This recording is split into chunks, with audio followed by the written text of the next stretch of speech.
Hi, East Hills Chargers. We are going to look together at the text-dependent analysis task.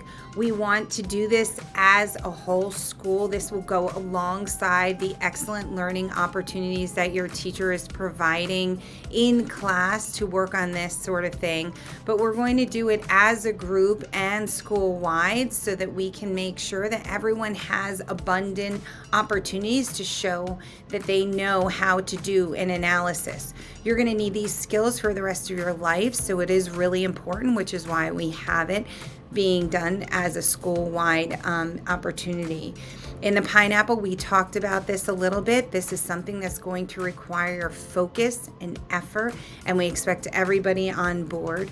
We're going to provide you a structure so that you know exactly what to do and how, and we're not going to leave anyone to feel lost. Again, this is school-wide. Yes, it is presented in the PSSA, but I think you're better off trying to know that it is part of your life. It's going to be part of everything that you do, understanding a text, evaluating it, breaking it down, and then trying to communicate to someone what it's about, or answer questions about it.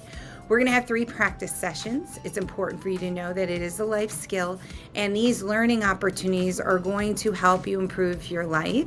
So that's why it's so important to us. What do you need to do?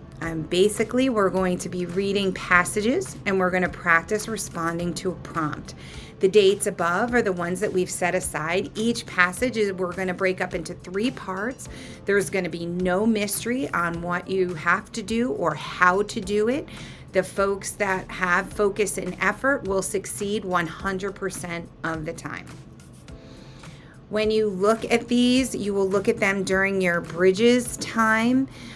We may even, for days that you need a little extra time, dive into your leader and me time, and you might not get that lesson that day. But this is something that makes good leaders, so we think it's important, and we'll make sure that you have all the supports and scaffolds you need to do that. Additional supports, you may know that every PSSA has a checklist. We have taken that checklist and we've annotated it so that we can really assure ourselves that you understand what's in the checklist. You will also have scaffolds, and we are following the answer method or the answer routine for writing, but this perfectly aligns with RACE. So if you're using the RACE routine, this is great. You're going to fall right into line. Thank you for listening. This is really important. You can't get better unless you put focus and effort in it, so we want to appreciate you ahead of time.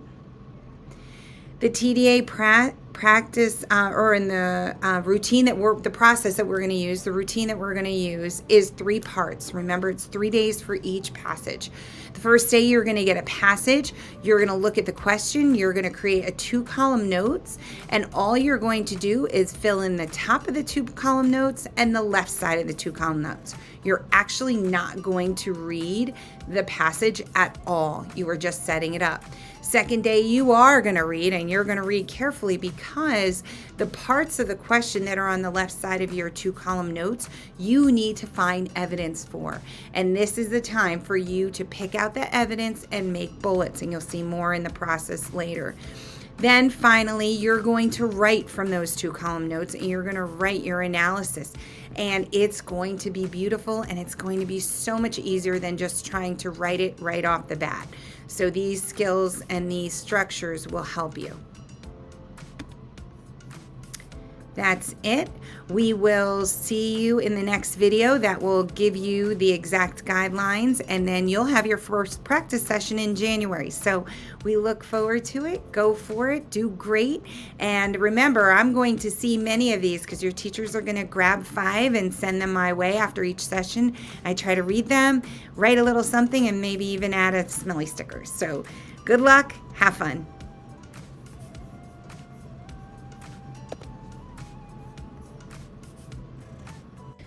Okay, Charters, I went really fast through the last part of the video because I wanted to get you all an opportunity to see a text-dependent analysis from start to finish while giving you all of those pieces. So we are practicing this as a school, but the process is the same for every time that we practice.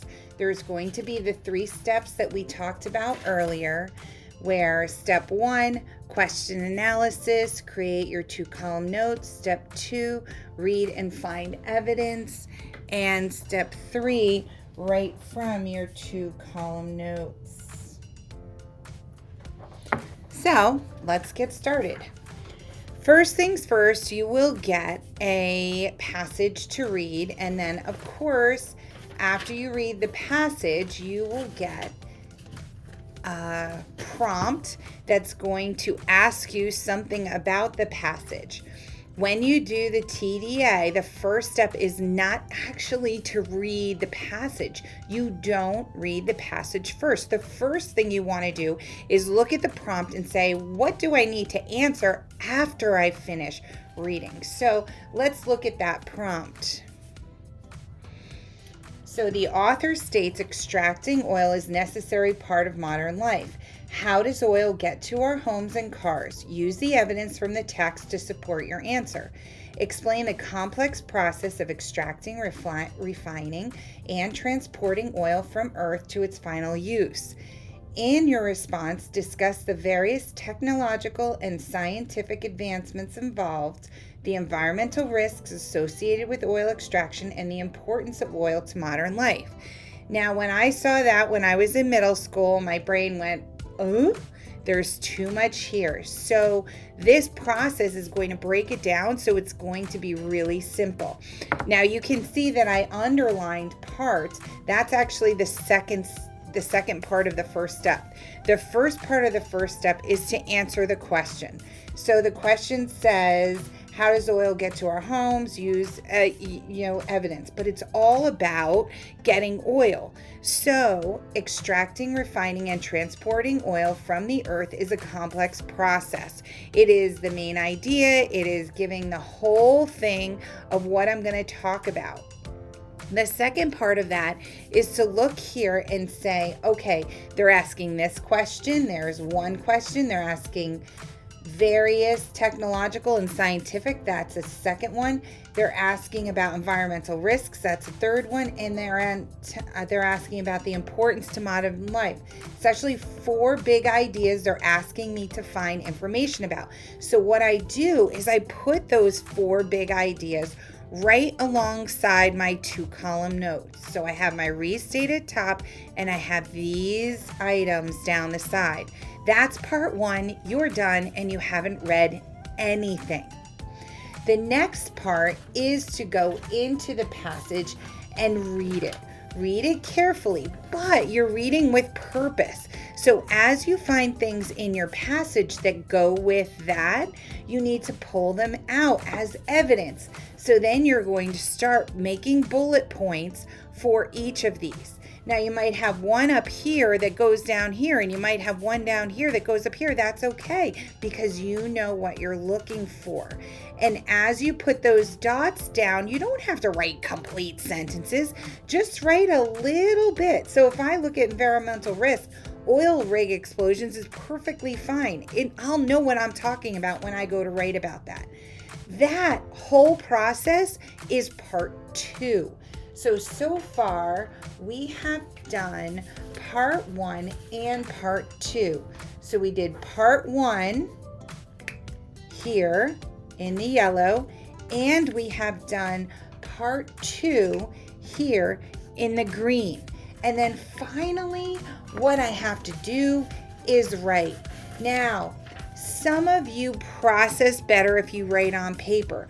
But if you have all of this done, you can actually start typing, because you are not going back and forth to the passage to get that evidence. You don't have to go back and forth to the passage.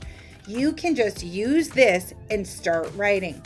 Start with your main idea, and then this is the easy part of part 3. You make a main idea sentence about that topic, and then write sentences on your bullets. Make a main idea about that topic. Then write sentences for your points, your evidence. make a main idea sentence of that topic.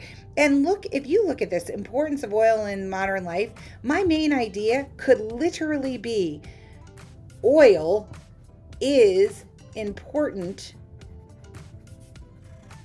to modern life. I don't have to get complicated here. The idea is that I read it and I understand it, and then I make sentence out of this, sentence out of this. That's another paragraph done. And finally, the steps of the oil process. And then I just wrote bullets here so that I can know those steps when I write. And then you can write main example of a main idea sentence. There are many important steps to the oil, to processing oil. That's it. Don't get yourself complicated. So you have a main idea sentence, you restate at the top, 1 paragraph, 2 paragraph, 3 paragraph, 4 paragraph, and you're done. If you want to give yourself a bonus, you will reflect on something in here with either something that you learned or something that you understood better or something you can relate to. That really shows the person who's reading this that you understood what you're writing. You're just not pulling evidence out and rewriting it. So that's the bonus, but we're not there yet. Some of you may be, but not everyone. So that's how we write. Now we also have provided this for you. So if you look at this here, it takes what you're going to get when you're given the actual analysis. We'll have this for you, but it lays out some of the parts that could remind you. All of these things we did in the process that I just showed you. So keep up the good work. We're not going to do any of this until January, but I wanted to give you a preview that we're going to be starting this early because it is an important skill, and I want by the end of this year you all to feel really solid about taking information in and analyzing it and processing it into a written piece. So good luck and great job. That's the end for today.